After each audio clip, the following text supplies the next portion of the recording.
The Siege of Maribor. Courage against all odds. Imagine the terror of 100,000 Ottoman soldiers marching to your gates. In September 1532, the fortified town of Maribor faced this nightmare. Sultan Suleiman the Magnificent was determined to conquer, but Maribor's defenders had other plans. Led by Judge Krištof Willenrainer, the townsfolk united with unparalleled bravery. They fortified walls, prepared artillery, and resolved to stand their ground despite overwhelming odds.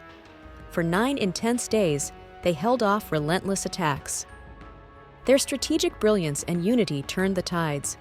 The Ottomans could not breach Maribor, a triumph largely forgotten in global history.